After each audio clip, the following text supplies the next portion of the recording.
Hello साथियों, भारतीय साक्ष्य अधिनियम 2023 में आज हम पढ़ेंगे धारा 30 यानी BSA की धारा 30 जो कि इंडियन एविडेंस एक्ट की धारा 36 के समरूप है।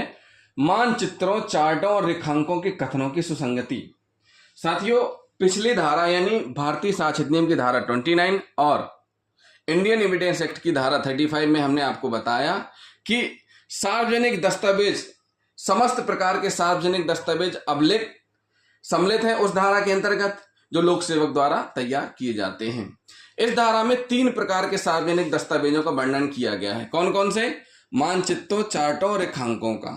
और यह भी स्पष्ट कर दिया गया है कि इनका उद्देश्य कैसा होना चाहिए। तैयारी का जो तैयार किए जाते, बनाए जाते हैं, सार्वजनिक उद्देश्य के लिए तैयार किए जाने चाहिए। अगर व्यक्तिगत उद्देश्य के लिए तैयार मानचित्र, चार्ट है तो वह ग्राह्य नहीं होगा। ग्राह्य के लिए क्या जरूरी है कि लोग विक्रय के लिए रखे जाएं। क्या रखे जाएं?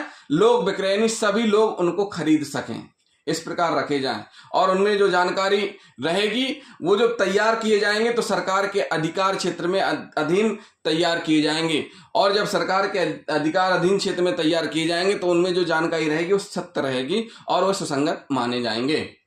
मानचित्र क्या होता है? मानचित्र पृथ्वी की सतह से किसी भाग के स्थानों, नगरों, देशों, पर्वतों, नदियों की स्थिति को पैमाने की सहायता से कागज पर लघु रूप में बनाना। मानचित्र मतलब ये होता है पृथ्वी की सतह के किसी भाग के स्थानों, नगरों, देशों, पर्वतों, नदियों की स्थिति को पैमाने की सहायता से तैयार किया जाना।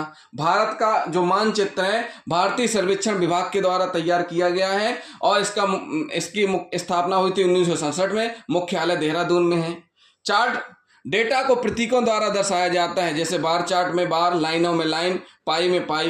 भारत के महारजिस्ट्रार और जनगणना आयुक्त के द्वारा तैयार किया जाता है। इसी प्रकार रेखांकन भी है, रेखाओं द्वारा आकृति बनाना।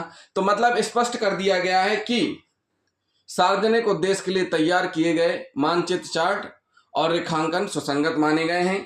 प्राइवेट व्यक्ति के द्वारा सरकार के निर्देश के बिना तैयार किए गए मानचित्र, जो प्राइवेट व्यक्ति है वो उसने सरकार के निर्देश के बिना तैयार किए हैं, जो ऐसे मानचित्र, चार्ट और रेखांकन जो कि सरकार के निर्देश के बिना तैयार किए हैं तो वे सुसंगत नहीं माने जाएंगे जब तक कि वे लोक विक्रय के लिए ना रखे जाएं। मानचित्रों, चार्टों और प्लान्स, रेखांकों का मतलब प्लान्स होता है, जैसे कोई डैम बनना है उसका प्लान, कोई बड़ी फैक्ट्री बनना उसका प्लान्स।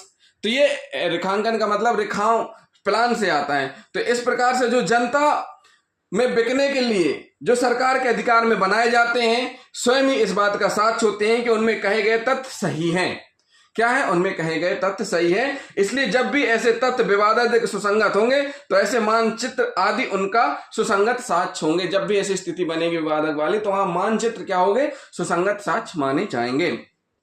इस प्रकार से इस धारा में 2 प्रकार के दस्तावेजों में किए गए विवादास्पद सुसंगत तथ्यों को ग्राह्य करती है।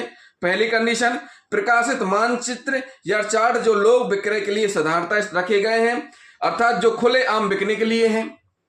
नंबर 2, वे मानचित्र या रेखांक, प्लान्स जो केंद्रीय सरकार, राज्य सरकार के प्राधिकार के अधीन बनाए जाते, प्राधिकार मतलब सरकार के निर्देश के अधीन बनाए जाते हैं, वो सुसंगत माने जाएंगे।